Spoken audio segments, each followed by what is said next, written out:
For those of you who don't know me, I am Eloise and I'm the CEO and founder of Fertility Help Hub.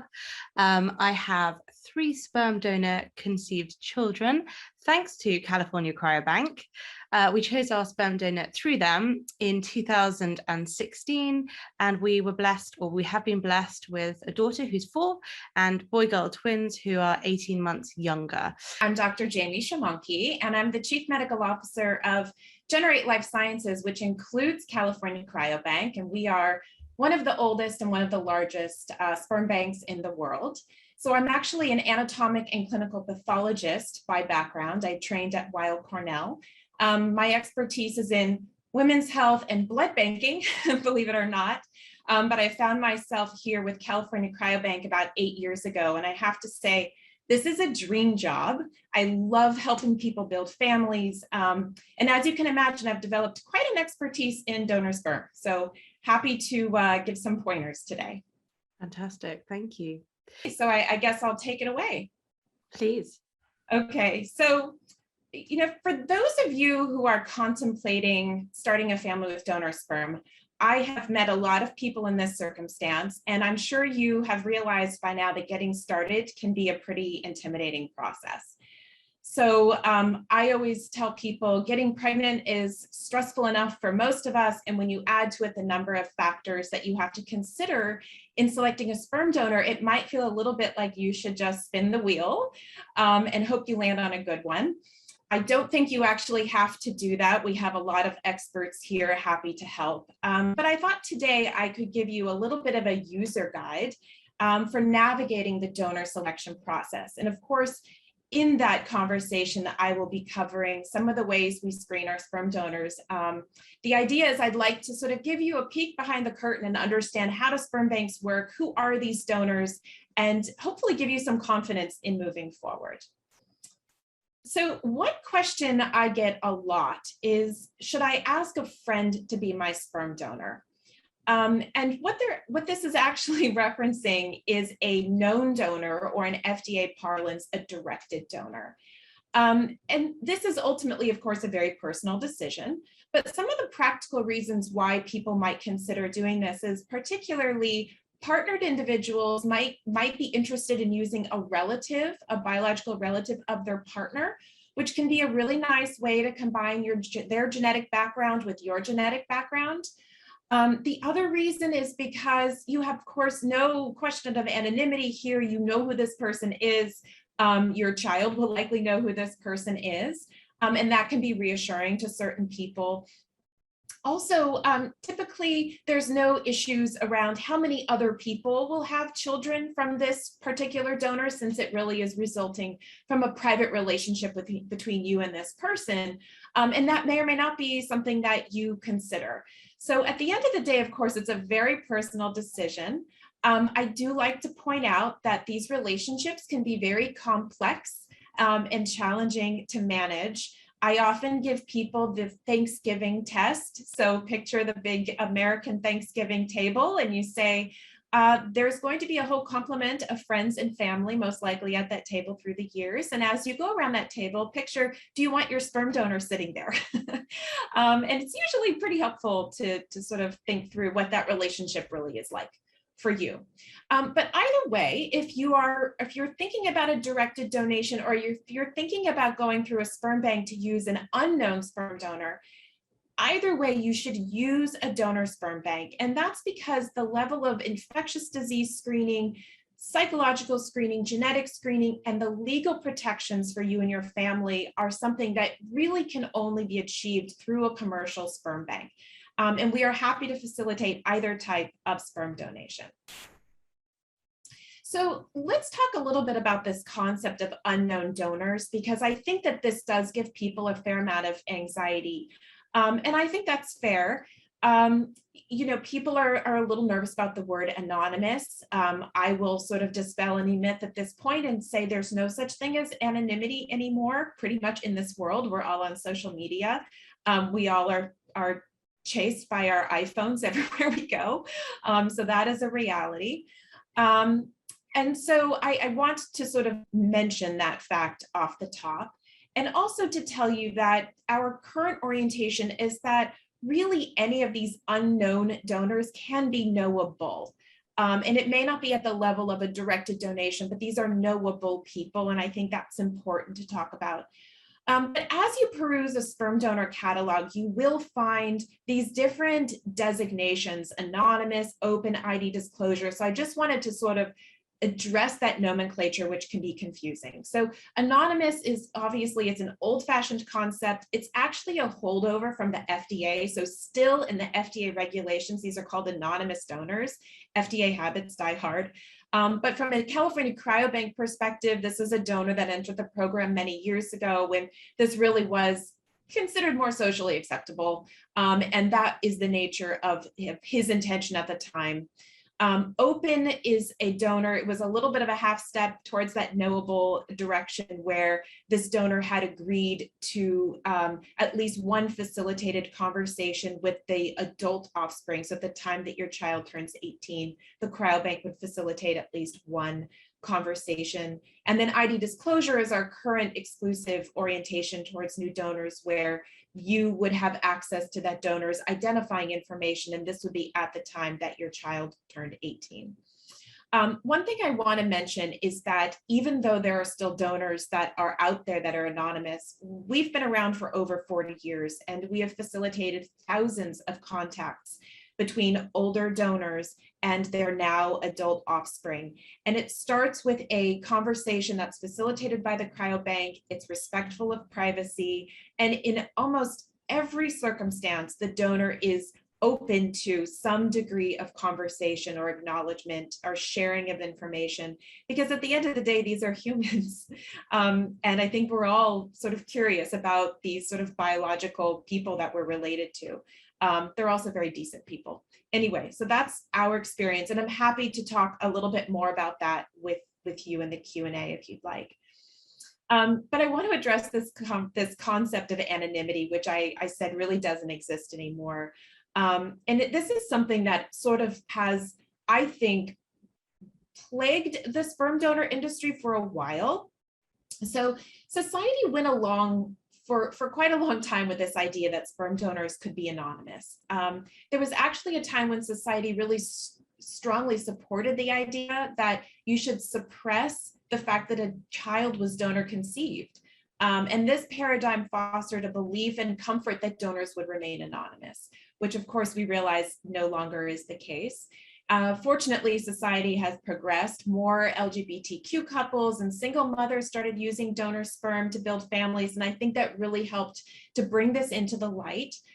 We also have a whole body of mental health professionals, academicians who have studied outcomes of donor conceived children in all kinds of family structures, and they have come to the resounding conclusion that these donor conceived children are very well adjusted. They're just as connected to their non-biological parents as the biological parent.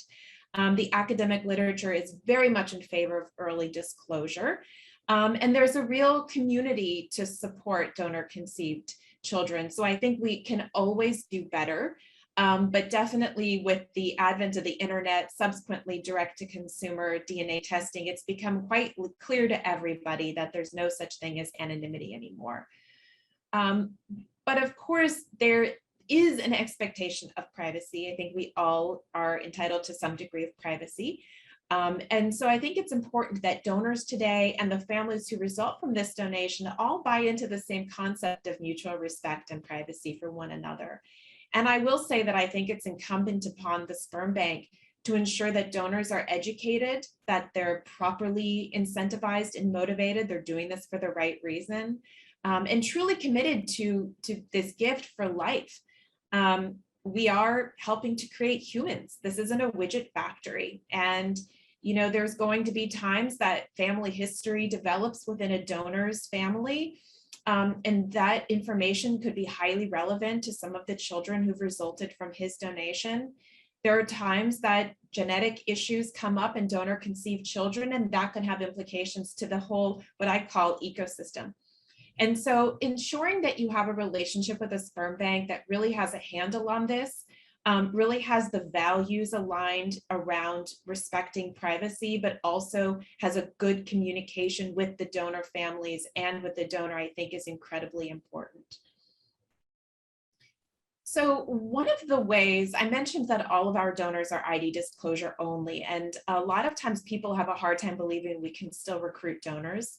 The reality is these men are living in an age where they are very comfortable with the fact that their identity is sort of out there in the world. This is we're in a millennial generation now of people who've been living with the internet their entire lives. So that's part of it.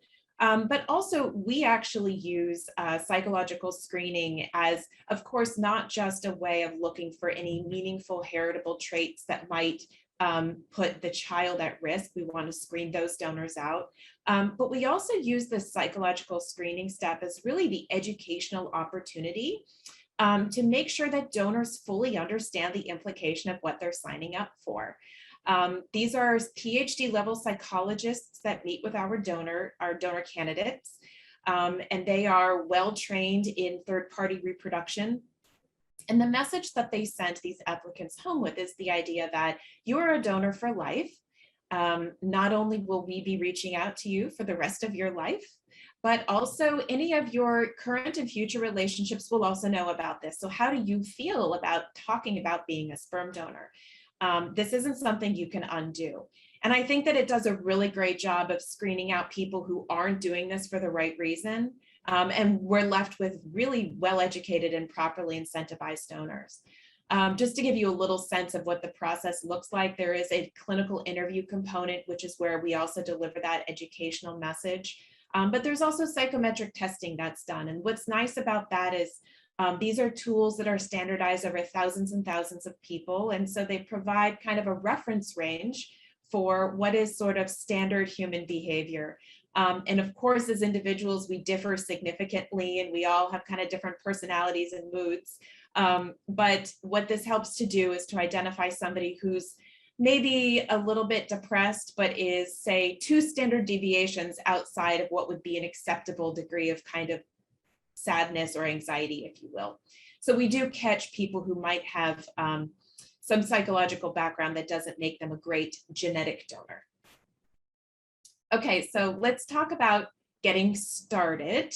If you're brave enough to go to the website and start to think about this, it can really be overwhelming, as I mentioned. So like any good website, there is a filter. So I would recommend you sort of start by looking at the filters of these over 400 donors at any given time. And the first thing I'll draw your attention to is this international pull down. So we actually distribute sperm to about 30 to 40 countries, believe it or not. But there's 3 countries here where there's, if you are being treated in one of these 3 countries, the UK, Canada, or Australia, we have kind of a specialty where we've aligned with their local regulations and requirements. And so the donors who are compliant to be shipped to those countries, you can filter by that if that's relevant to you. The next big question is really phenotype. So what does somebody look like, their hair color, eye color, skin color, et cetera? And this may or may not be that important to you. I think where it typically comes up is where you have a partner, the non-biological parent, who maybe wants to find a donor who looks a little bit like him or her. And for some people, this is incredibly important. For other people, it's really not as big of a deal. I would say if it's not a big deal, try not to start by filtering here because it'll limit your options perhaps unnecessarily. And there's other things that are a little bit more important for health purposes, clinical reasons. The next area people sometimes like to search by, which is kind of in the same vein as the phenotype, is this ethnic origin and ancestry.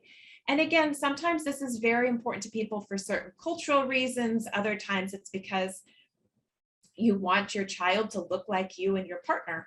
And that is completely understandable as well. And we immediately confuse you by having these sort of 3 additional areas, which is ethnicity, reported ancestry, and DNA ancestry. So I just want to explain what those mean in the context of the sperm donor catalog. So the ethnic origin of this donor here is Caucasian. So this is sort of major groups, Caucasian, Asian, African American.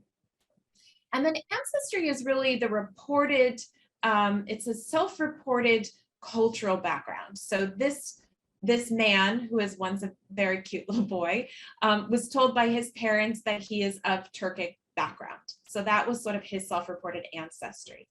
And there's another tool that is really cool, and it's exclusive to California Cryobank, which is this DNA ancestry. So many of you are probably familiar with websites like DNA, like Ancestry.com or 23andMe. Something like 30 million Americans have participated in these DNA websites. And I mean, what it told me was that we're all pretty interested in knowing this information about ourselves. And I think when you're donor conceived, this is a piece of information that just, it helps fill in some of the questions, and it helps with your self-identity. I think it's just fascinating information. And I wanted our donor conceived children to have access to this. And I want the intended parents to have access if it's something that's important to them. What I didn't want was for them to have to submit their DNA to these black box, who knows what these companies do with our information. I didn't want people to feel as though, especially in this donor conceived ecosystem, that you would be immediately connected to other families who perhaps you don't feel a kinship towards. So that's why we created this product, which is of the very same level of rigor and science as Ancestry.com, DNA-based ancestry, where you can then really look and see kind of where this donor's DNA came from generations, which is pretty cool. And it's a report that you can print out for your child in the future. Okay, so the next filter to look at is CMV, cytomegalovirus. And this is where people get totally freaked out. So I'll sort of give you the quick and dirty lesson on CMV. So cytomegalovirus is it's a virus that is actually pretty ubiquitous. It causes a benign cold in most of us. Depending on where you live, about 50% to 75% of us have had a CMV infection and recovered from it and maybe didn't even know we had it. There's relevance to pregnancy because if you have not been exposed to CMV before, and the first time you're exposed to CMV is while you're pregnant, there is a possibility that you could acquire CMV, and there is a chance that if your fetus acquires CMV, there could be significant health consequences. It's probably the most common cause of congenital deafness, which is obviously not a common thing, but it's usually attributed to an intrauterine CMV infection. It also could lead to more significant consequences such as death. So it's a scary thing for pregnant women. And for that reason, of course, doctors often want to know your CMV status. Now, when you look at CMV status for a sperm donor, there's two options. There's CMV positive and CMV negative. There isn't any donor who's actually currently infected with CMV. CMV positive means that he has had the CMV infection in the past, is not currently infectious, but has antibodies to the virus. So we know that he has been exposed and has gotten over it. There is a mix of medical opinions on whether or not this is at all relevant to you in the donor insemination setting. Many physicians feel as though this is not a way that you can acquire CMV. However, some physicians would prefer a CMV negative woman to use a CMV negative donor, and that is why this pull down option exists. So my recommendation to you would be to ask your physician whether this is something he or she cares about, and then hopefully you'll be able to navigate the website more easily armed with that information. I hope I haven't scared you too much. Pregnancy is an out of control experience. I tell you, it's hard for us all. So the next area, which is of clinical importance, is genetic testing. And there's sort of two ways to think about the genetic piece here. One is genetic screening, and then the other is genetic testing. So I wanted to take a little bit of time to first talk about the genetic screening we perform on all of our donors. And I am a little biased, but I do think that we do by far the best genetic screening in the industry. And I'll tell you it's because we have a team of 12 licensed genetic counselors. They meet with every donor and they perform a 3-generation family history review. They measure all of that information against our standards and our policies. And then there's a clinical interpretive component as well. And what they're looking for are things that you can't directly test for. So for example, if a donor has, if his mother had breast cancer in her 40s, that would eliminate that candidate as a potential donor. And the reason is because we can't exclude the possibility that there's a heritable cancer syndrome in that family. And so there's all types of questions that we ask where we interpret risk to offspring. And while of course we can never fully mitigate all risks, reproduction has some inherent risks, I think we do a very good job at eliminating candidates who carry a greater degree of risk to offspring than we would be comfortable with. And there's another piece to the genetics, which is, of course, there's the screening, and then there's this long-term follow-up. So I mentioned in the beginning how we expect these donors to be in touch with us for the rest of their lives. And it's true that we do check in with them periodically, and we expect to learn any significant family history updates, because I think it's very important for the children who result from this donation to have any information that might ultimately change some kind of clinical management for them. So if something does come up, let's say at the time that the donor was with us, he didn't have any cancer in young women in his family, to use the same example, but suddenly there is 2 first-degree relatives who have developed cancer. There could be implications where you would want to know, as the parent of a child conceived from this donor, that you would want to share with your pediatrician and weigh whether or not they needed any kind of earlier screening. So sorry to use such a scary example, but I do think it's important to point out that this is not a one-time thing. To donate means that there are going to be potentially developing things to consider in a family history that we all want to be aware of course, to do the best thing for our children. So getting back to this genetic testing. So what this refers to in the catalog, and where you have some opportunity to filter, has to do with screening for recessively inherited conditions. So I want to talk to you a little bit about what kind of screening we do, what kind of testing we do, and help you think about the implications to selecting a donor for yourself. So as a bit of background, when we talk about recessively inherited conditions, it's important to know all humans, even the most perfect of us, we carry certain mutations for recessively inherited disorders. We all do. Even if those are not things that happen to be included on a current panel, we can just all assume that this is the case. And what's important is, being a carrier for one of these conditions means you typically don't know that you are, and that's because you don't develop any symptoms of the disorder. So in recessive inheritance, you have 2 genes, and only one of those genes will have a mutation, and that means that the normal gene compensates for the abnormal gene, and so you have a normal phenotype or no expression of disease. One of the best examples of this is cystic fibrosis, which is the most common recessive condition, or one of the most common recessively inherited conditions in Caucasians. And if you've ever known anybody who's been a cystic fibrosis carrier and they've learned this on a test, they probably didn't know ahead of time. And that's because they don't have any symptoms of cystic fibrosis. So it's typically the first time we learn about our carrier status is when we're attempting pregnancy and somebody does a carrier screening panel on us. And so the implications to reproduction are as follows. If you have 2 biological parents that both carry a mutation for a recessively inherited condition, so they're both carriers, then there's a 25% chance that their child will be affected with that disease. So 25% chance that these 2 people who are carriers for cystic fibrosis would have a child born with CF.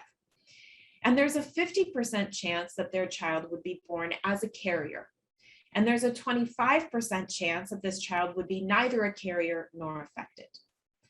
So what we try to do with third-party reproduction, and what we do by screening our sperm donors, is we ensure that if the donor is a carrier for one of these recessively inherited conditions, that the female recipient is not a carrier for the same condition.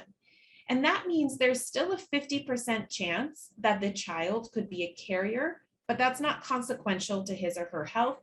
There's a 50% chance they won't inherit any of these mutations, and there's no chance whatsoever that they will carry the disease. So this is actually standard of practice now, that we do these parallel or complementary screening panels.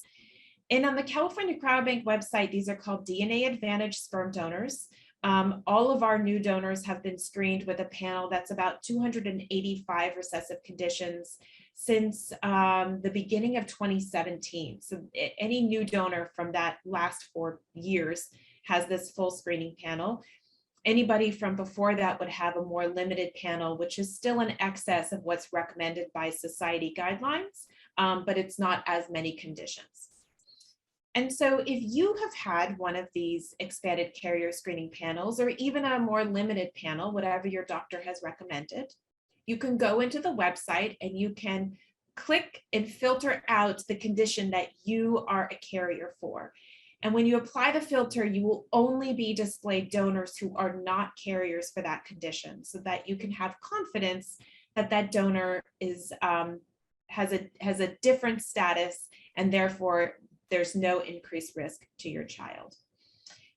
And in the event that you are a carrier for a condition and your donor has not been tested for that, actually in most cases, our genetics department can arrange for special testing, where we would then test the donor for that very specific mutation.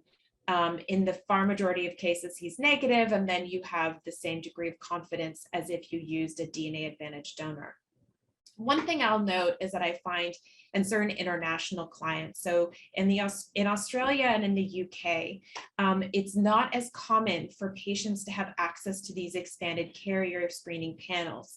And that doesn't mean that the standard of care isn't as good. It just means that it hasn't landed yet in a place where the balance between the sort of economics of healthcare and physicians' approaches to best practices are not in the same place as in the US. I think there's a whole opportunity for commentary there, which I'll save for another day.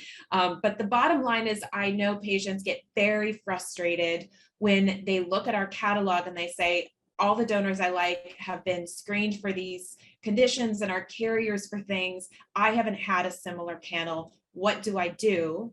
My doctor's telling me to just select a donor that hasn't been screened for things. And that way we don't know what he's a carrier for.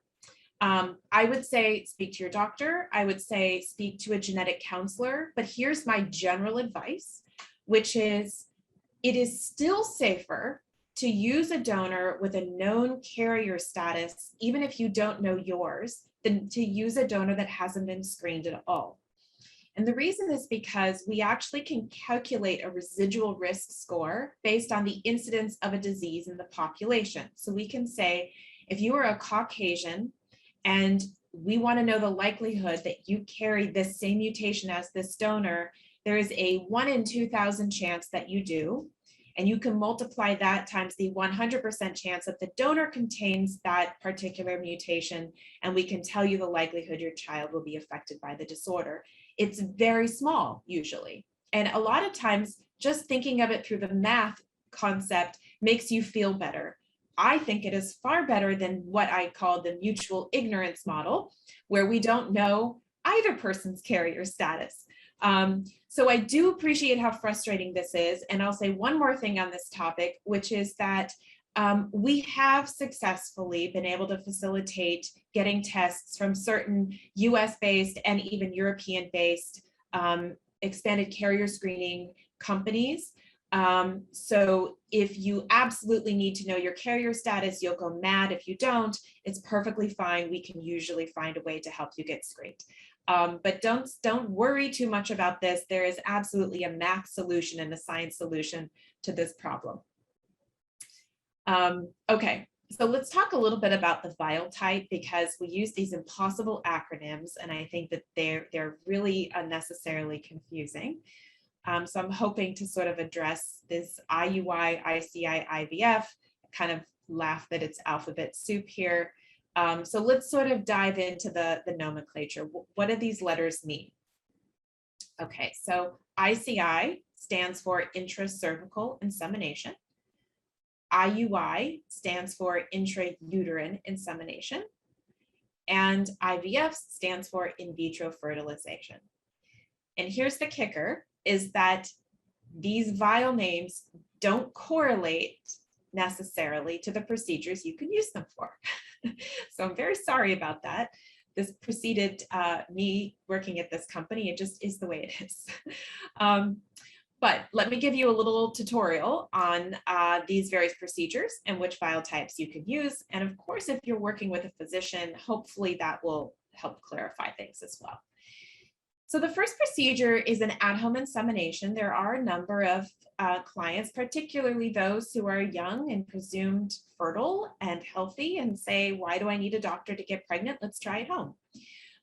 It's worth a try for some people. So an at-home insemination is an intravaginal insemination. You would never insert a syringe beyond your cervix, so in your uterus.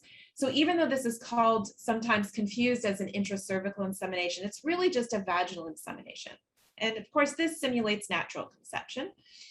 So if you were to order a vial for at-home insemination, we would ship a basic medical syringe with it. And in this case, you can actually use either an ICI specimen or an IUI specimen. They're both perfectly suitable for this procedure. If you are doing a more common procedure, which is an in-office intrauterine insemination, this has to be done by a physician or by a nurse practitioner, but a healthcare provider would do this, and they need an ultrasound actually to guide this catheter, which is attached to the tip of the same syringe, past the cervix and into your uterus.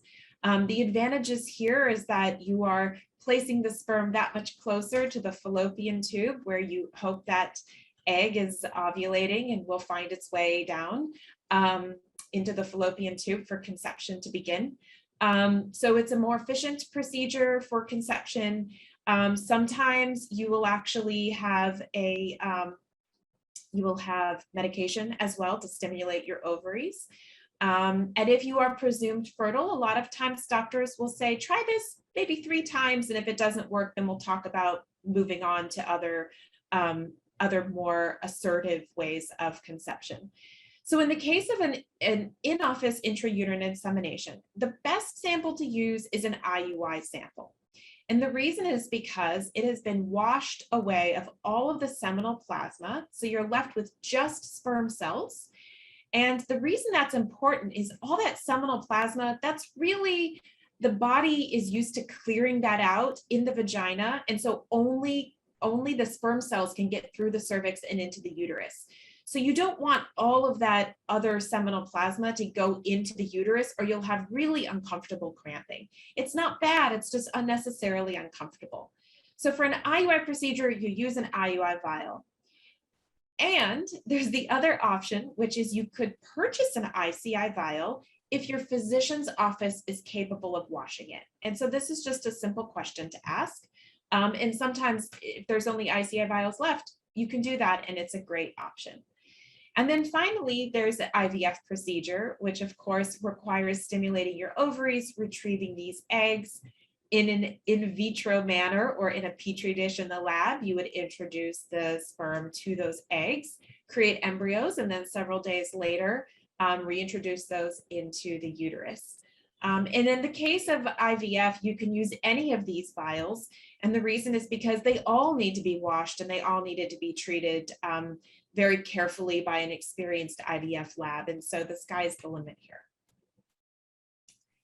So I want to just quickly touch on picking a sperm bank. Of course, I think California Cryobank is a great option, but just to give you a little sense of what are the kinds of things to look out for, because I know this can be very challenging for consumers to wade through all of this information.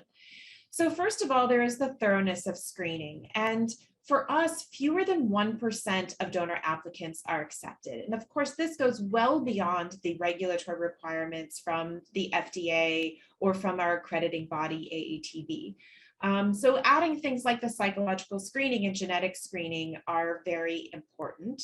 And what we're left with are donors who are both physically healthy, mentally healthy, and committed to the process. Also, understanding vial distribution limits, I think, is very important. There is a sense in society about sort of how many children one should create from one donor, and I think that probably varies from person to person. But generally, sperm banks have kind of a set number that they have in mind. Historically, people were very concerned about accidental consanguineous relationships between donor-conceived people. You know, I have to tell you, when you distribute sperm over 30 to 40 countries, it gets diluted by huge populations. This is really not something I worry about. And also talking to your kids about being donor conceived, knowing that important information really helps mitigate for something as bizarre as this would be. For me, limiting vial limits is really more about mitigating bad genetic outcomes. So even with all of the best genetic screening we can use, reproduction is it's a spin of the roulette wheel sometimes, and things do happen. And the thing that for me, the biggest nightmare is to not only have something occur in a child which could not have been prevented, but to have that occur in 5 more children because there are so many children that have resulted from one donation. So really limiting distribution is, I think, very important. And I should say on that, of course, there are certain countries where family units are the rule. And we keep track of, we have a one-to-one knowledge of every vial of sperm that goes to that country. We know if there were children that resulted, and we do limit according to national laws. So that's obviously important too, is to make sure that the cryobank is compliant in your country of origin. And then finally, I really want to spend some time thinking about this donor and client long-term follow-up. So what happens when things go wrong? It's really, lovely to think about all of the wonderful things that result from family building, but you want to know that the sperm bank has a level of sophistication and expertise, clinical expertise, and really just thought leadership and industry leadership, that they are out there and able to get in touch with families and donors and have policies in place really to deal with when people are when something doesn't go the way it's expected, say one of these genetic outcomes, which are very rare, but if it happens, you want to know that you have sort of a clinical team that's there to guide you. So I think that's, incredibly important.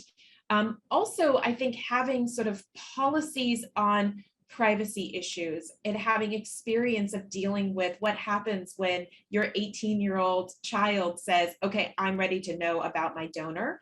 You don't want a sperm bank to just say, well, here's his name and address. You're hoping that there's a responsible adult in the middle that will facilitate conversation, will make sure that the donor is aware and up to speed and ready to talk to this child. So I think having really clear policies that are progressive and leading on privacy and donor conceived inquiries is incredibly important. Absolutely fascinating. Thank you so much for that.